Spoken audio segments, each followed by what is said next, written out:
आज की कहानी है पत्नी के रहते हुए साली से शारीरिक संबंध बनाने की लालसा। कहानी अगर पसंद आए तो वीडियो को लाइक और सब्सक्राइब जरूर करना। 3 बहनें थी। दूसरे नंबर की बहनी का नाम सावली थी। शायद उसके माता पिता ने उसके रंग के कारण ही रखा था। एक तो सावली, ऊपर से दांत भी बाहर निकले हुए, एक नज़र में कुरूपता की निशानी। बड़ी और छोटी बहनें गजब की खूबसूरत थी। दोनों बहनें में जैसे एक बदनुमा दाग की तरह दिखने वाली। माता पिता की सहानुभूत, रिश्तेदारों परिचितों से मिली उपेक्षा ने सावली में एक अद्भुत रूप को उकेरना शुरू कर दिया था। वह था स्वयं से प्यार। बचपन से ही अंतर्मुखी सावली का दिमाग उम्र से ज्यादा तेज था। छोटी मोटी उलझनों को चुटकी में उलझा देना उसके नैसर्गिक गुणों से शुमार था। जहाँ एक और उसकी दोनों बहनें घर घर खेलती सस्ती संवरती, वहीं सावली गणित के सवालों को हल करती। वक्त के साथ तीनों जवान हो गईं। सावली पढ़ाई में हमेशा अव्वल रही। बहनों की खूबसूरती और कनमन निखर गई। सावली अपना संसार बुनती रही। जहां उसके अपने सपने थे, अपने दम पर खुद को सिर्फ खुद के लिए साबित करना उसकी प्रतियोगिता किसी और से नहीं, स्वयं से थी। जूडो और बॉक्सिंग उसके पसंदीदा खेल थे। स्कूल और कॉलेज स्तरीय कई प्रतियोगिताओं के मैडम उसने अपने नाम कर लिए थे। माता पिता को चिंता खाए जा रही थी कि तीनों का विवाह करना है, और खासकर सावली को लेकर चिंतित रहते थे कि कैसे होगा इसका विवाह, कौन इसे पसंद करेगा, ज्यादा दहेज देने की हैसियत नहीं है, क्या होगा। लेकिन सावली इन सब बातों से बेफिक्र थी। उसकी डिक्शनरी में अभी विवाह नाम का कोई शब्द नहीं था। तो ठान लिया था कि मरुस्थल में फूल खिलाना है।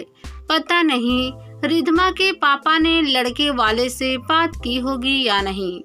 सावली की माँ मालती ने अपनी सासू माँ गिरजा देवी से कहा, अब तो आता ही होगा, आकर बताएगा कि क्या बात हुई, फिक्र क्यों करती हो। गिरजा देवी ने कहा, अम्मा 3 जवान लड़कियां छाती पर बैठी हो तो फिक्र तो होती ही है। मालती बोली, अरे रिधमा तो खूबसूरत है, निपट ही जाएगी, फिक्र तो सावली की रहती है, इसका क्या होगा। गिरजा देवी माथे पर हाथ रखती हुई बोली, हमारी फिक्र ना करो दादी, हमारा लक्ष्य सिर्फ शादी नहीं है, हम तो वही करेंगे जो कोई दूसरा नहीं करता। सावली ने तपाक से कहा, क्या मतलब, क्या तो लड़की नहीं है। लड़की की जात को चूल्हा चौका ही सुहाता है, समझी। दादी ने आंख तरेर कर कहा, हाँ दादी, मैं तो समझी, पर आप नहीं समझी। कह सावली हंस पड़ी। तभी सावली के पिता बलराम जी के खखारने की आवाज सुनाई दी। अरे जा देख, पापा आ गए, मालती ने सावली से कहा, और खुद भी दरवाजे की ओर दौड़ी। माँ पानी का गिलास ले आई। बोली, बताओ लड़के वाले से क्या बात हुई आपकी। हाँ, परसों आ रहे हैं बेटी समीक्षा को देखने। बलदेव सिंह सोफे पर बैठते हुए बोले। कौन कौन आएगा, माँ ने प्रश्न किया। अब यह तो नहीं पूछा, 3 से 4 लोग तो होंगे ही। बलदेव सिंह बोले, अच्छा कितने बजे तक आएंगे, यह तो पूछा होगा। माँ ने अगला प्रश्न किया। दोपहर 1 बजे, रविवार है, सभी के लिए सुविधाजनक है, बलदेव सिंह ने बताया। सावली, ओ सावली, माँ ने पुकारा। हाँ माँ, क्या बात है, कहो, सावली ने बैठक में आते हुए पूछा। सुन, परसों तेरी समीक्षा दीदी को लड़के वाले देखने आ रहे हैं, तो तू अभी तैयारी शुरू कर दे। क्या बनाएगी? उसके लिए क्या कुछ सामान बाजार से लाना है? एक लिस्ट बना ले, तेरे पापा शाम को ले आएंगे। और सुन, तू भी जरा बेसन का लेप लगा लेना, रंग थोड़ा खुला दिखेगा। माँ ने सांवली को देखते हुए कहा, माँ, अब इसमें मुझे बेसन का लेप लगाने की क्या जरूरत आन पड़ी? वे लोग तो दीदी को देखने आ रहे हैं। सांवली ने कंधे उचकाते हुए कहा, अरे ऐसे ही एक के बाद एक रास्ते खुलते हैं। हो सकता है उनकी नज़र में तेरे लायक भी कोई रिश्ता हो। चल अब जा, परसों की तैयारियां कर। माँ ने कहा। तैयारियां शुरू हो गई। समीक्षा फेशियल, साड़ियों के चयन आदि में व्यस्त रही और सांवली किचन की तैयारियों में। जो सूखा नाश्ता जैसे मठरी, गुजिया, झिड़वा आदि उसने एक दिन पहले ही बनाकर तैयार कर लिए थे। रविवार सुबह से समोसे, मूंग का हलवा और बादाम की खीर की खुशबू से सारा घर महक रहा था। समीक्षा साड़ियां पर साड़ियां बदले जा रही थी। छोटी बहन सुनीति उसकी मदद कर रही थी। समीक्षा, तू कुछ भी पहन ले, सुंदर ही दिखोगी। तुझे तो एक नज़र में पसंद कर लेंगे वे। चिंता मत कर, कुछ भी पहन ले। माँ ने पूर्ण विश्वास से कहा। सांवली, ओ सांवली, माँ ने सांवली को पुकारा। क्या है माँ? किचन से निकलते हुए सांवली बोली, सुन, तू भी अब मुंह धो ले और अच्छी तरह पाउडर लगाकर हल्के पीले रंग का जो सूट है उसे पहन ले। उसमें तेरा रंग खिला हुआ लगता है। माँ ने सांवली को ऊपर से नीचे तक देखते हुए कहा। माँ, तू भी ना, आज तो समीक्षा दीदी को तैयार होने दो। क्यों दीदी? सांवली ने समीक्षा से चुटकी ली। जा, तू भी तैयार हो जा। समीक्षा ने मुस्कुराते हुए सांवली से कहा। ठीक है दीदी। सांवली हंसते हुए बोली। 1:30 बजे के करीब लड़के वाले तशरीफ ले आए। माता पिता, लड़का और उसकी छोटी बहन, कुल 4 लोग आए थे। आइए भाई साहब। नमस्ते बहन जी। आओ बेटा आओ। बलदेव सिंह सबका स्वागत करते हुए बोले। बहन जी, आपका घर तो खाने की खुशबू से महक रहा है। कितने पकवान बनवा लिए आपने? लड़के की माँ ने घर में घुसते ही कहा। अरे बहन जी, बच्चियों से जो कुछ बन सका, बस यूं ही थोड़ा बहुत। माँ ने मुस्कान बिखेरते हुए कहा। सभी को बैठक में बैठाया गया, जो सांवली की कलाकृतियों से बहुत ही करीने से सजा संवरा छोटा सा कमरा था। सांवली पानी की ट्रे लिए बैठक में दाखिल हुई। लड़के की माँ उसे कुछ ज्यादा ही ध्यान से देखने लगी। बहन जी, यह मझली बेटी सांवली है। समीक्षा, जिसे आप देखने आई हैं, वह अभी अंदर है। माँ ने लड़के की माँ की नजरों को ताड़ते हुए कहा। ओह अच्छा। लड़के की माँ सोफे से पीठ टिकाते हुए बोली। सांवली ने सभी को नमस्ते का ट्रे में पानी के गिलास रख दिए। बहुत जोरदार है। बिटिया ने बनाई है क्या? लड़के की माँ ने चारों तरफ नजर घुमाते हुए पूछा। हाँ हाँ हाँ, माँ ने कहा, पर यह बात गोल कर दी कि किस बिटिया ने बनाई है, क्योंकि अभी तो समीक्षा को निपटाना था। तभी सांवली अपनी समीक्षा दीदी के साथ बैठक में दाखिल हुई। लड़के की माँ का चेहरा खिल उठा। आओ आओ बिटिया, वाह बहुत ही सुंदर। क्यों बेटा, है ना? लड़के की माँ ने अपने बेटे की तरफ देखते हुए कहा। लड़के ने आंख उठाकर देखा तो उसकी नज़र सांवली की नज़र से टकराई, जो उसका रिएक्शन देखने के लिए उसे ही देख रही थी। लड़के ने झेप कर नज़र झुका ली। भाई, मुझे तो बिटिया बहुत पसंद है। अब फैसला तो श्याम के हाथ में है। मेरे ख्याल से हमें इन दोनों को भी एक दूसरे से खुलकर बातचीत करने के लिए अकेला छोड़ देना चाहिए। क्यों जी, सही ना? लड़के की माँ ने लड़के के पिता से कहा। हाँ बिल्कुल ठीक है, लड़के के पिता ने कहा। सांवली, जाओ बेटा, दीदी और श्याम बाबू को बगीचे की सैर करवा दो। माँ ने झट से कहा। जी ठीक है माँ, आइए दीदी। सांवली ने समीक्षा और श्याम से चलने को कहा। बगीचे में पहुंचकर सांवली ने कहा, दीदी आप लोग बात कीजिए, तब तक मैं नाश्ते का प्रबंध करती हूँ। और वह भीतर चली आई। समीक्षा और श्याम करीब 15 मिनट बातचीत करते रहे। फिर वे भी भीतर बैठक में आ गए। वाह भाई, ऐसा स्वादिष्ट नाश्ता करके मजा आ गया। भाई अब तो जी चाहता है सारा जीवन ऐसा ही नाश्ता मिलता रहे। लड़के की माँ ने कन्हियों से समीक्षा को देखते हुए कहा। समीक्षा मुस्कुरा रही थी। श्याम और समीक्षा की रजामंदी से विवाह पक्का हो गया। इधर सांवली अपनी परीक्षा की तैयारियों में जुटी थी, उधर समीक्षा का विवाह भी हो गया। सांवली ने MBA के कोर्स में प्रवेश ले लिया। मैनेजमेंट और अकाउंटेंसी दोनों में ही सांवली का कोई जोड़ नहीं था। MBA पूरा होते होते छोटी बहन भी ब्याह कर ससुराल चली गई। अब माता पिता को सांवली की चिंता थी। हालांकि कुंवैया भी जानते थे कि सारी घर का दरोदमदार अब सांवली के कंधों पर ही है। पिता रिटायर हो चुके थे। उनकी पेंशन और सांवली की कमाई से ही घर का खर्च चलता था। पिता के पेंशन का मैटर भी विभागीय मसले में उलझ गया था, जिसे सांवली ने ही अपनी सूझबूझ से निपटाया और पेंशन पक्की हो पाई। पिता तो सांवली के ऐसे कायल हो गए कि हर समस्या के समाधान के लिए उनकी जबान पर एक ही नाम होता था, सांवली।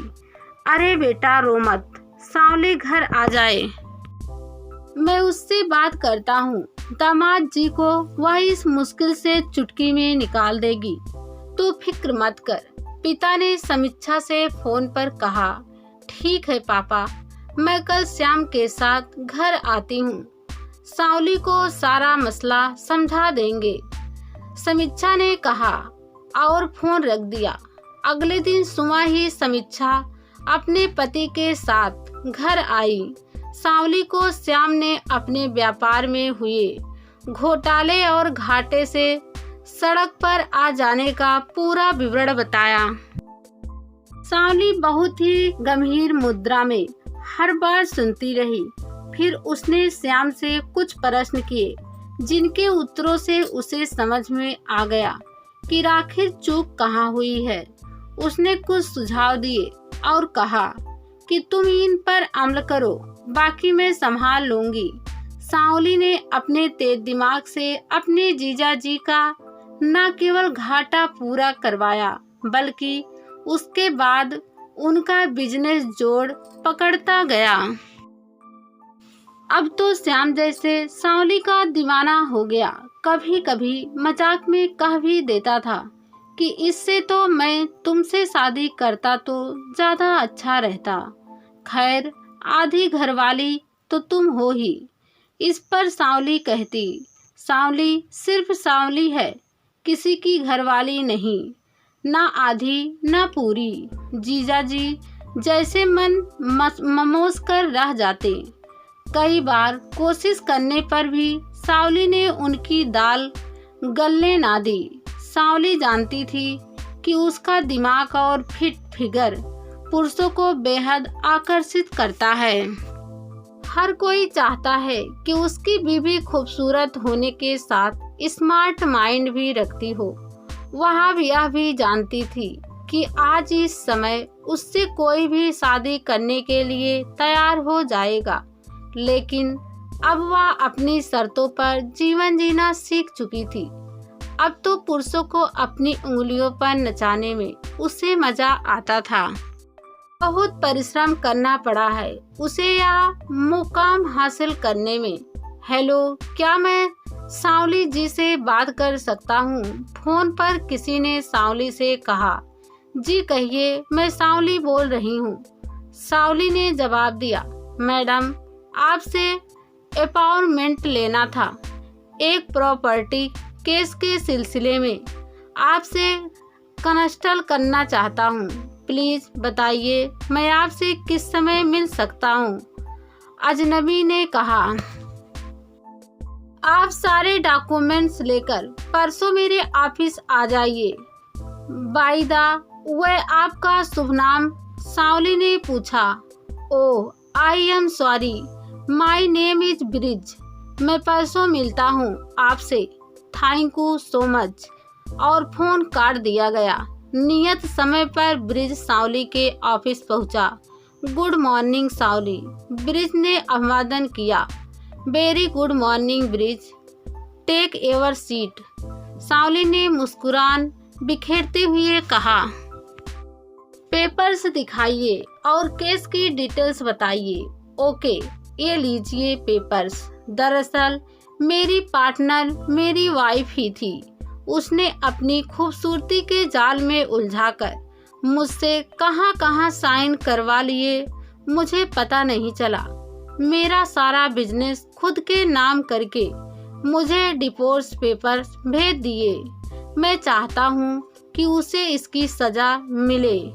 मुझे किसी ने आपका नाम सजेस्ट किया, बताया कि ऐसे उलझे मामलों को आपने बड़ी होशियारी से सुलझाया है। मैं चाहता तो किसी वकील के पास भी जा सकता था, लेकिन इस केस को कैसे डील करना है वह अब आप ही देखिए। वकील तो जो आप कहेंगी उसे कर लेंगे। ब्रिज एक सांस में बोल गया। Okay, don't very, I will manage everything. मैं प्लान प्रोग्राम कर आपसे कांटेक्ट करती हूँ। सांवली ने फिर एक गहरी मुस्कान बिखेरते हुए कहा। ओके थैंक्स, कहकर ब्रिज ने हाथ आगे बढ़ाया। सांवली ने अपना हाथ बढ़ाकर शेक हैंड किया। महीने भर की मशक्कत के बाद आखिर सांवली केस को सुलझाने में सफल हो गई। ब्रिज की बीवी को स्वीकार करना पड़ा कि उसने जालसाजी से ये सब किया था, क्योंकि ब्रिज को उस पर अंधविश्वास था। इसलिए उन्हें आसानी से बेवकूफ़ बनाने में वह कामयाब रही। लेकिन जिन पॉइंट्स पर वह चूकी गई थी, सांवली ने उन्हें पकड़कर उसकी जालसाजी पकड़ ली। ब्रिज को अपनी प्रॉपर्टी वापस मिल गई और महीने भर की मुलाकातों ने उसे सांवली के व्यक्तित्व ने इतना प्रभावित किया। उसने फैसला कर लिया कि वह सांवली को अपना जीवन साथी बनाएगा। यही सोचकर वह फूलों का बड़ा गुलदस्ता लेकर सांवली के ऑफिस पहुंचा। हेलो मिस सांवली, ब्रिज ने सांवली से कहा। हेलो ब्रिज, बधाई हो आपको, अब तो आप खुश है ना? सांवली ने मुस्कान बिखेरते हुए कहा। हाँ, लेकिन यह खुश दोगुना हो सकती है अगर आप मेरी हमसफर बनने के लिए राजी हो जाएं। ब्रिज ने बिना किसी भूमिका के दिल की बात कह दी। तो फिर ओखली में सिर डालने चले हो? अभी तो मैं निकाल लाई आपको, मुझसे कौन बचाएगा आपको? सांवली ने खिलखिलाते हुए कहा। अब तुमने निकाला ही है तो बिजनेस तुम ही संभालोगी। मुझे तो बस एक प्यार करने वाली बीवी चाहिए, जिसकी मुस्कुराहट मेरी जिंदगी संवार दे और जो एक बेहतरीन दिल के साथ शानदार दिमाग भी मालिक हो, और वह तुम हो। तो कहो मेरी मालिका बनने को तैयार हो? ब्रिज ने दिल पर हाथ रखकर कुछ झुकते हुए कहा। यस जहांपना, दिमाग चाहे तो वह हर मुकाम हासिल कर सकता है जो रूप के बूते मिलता है, लेकिन रूप चाह कर भी वह मुकाम हासिल नहीं कर सकता जो दिमाग हासिल कर सकता है। सांवली ब्रिज की बाहों में झूल रही थी। ब्रिज की बीवी को स्वीकार करना पड़ा कि उसने जालसाजी से ये सब किया था, क्योंकि ब्रिज को उस पर अंधविश्वास था, इसलिए उन्हें आसानी से बेवकूफ बनाने में वह कामयाब रही।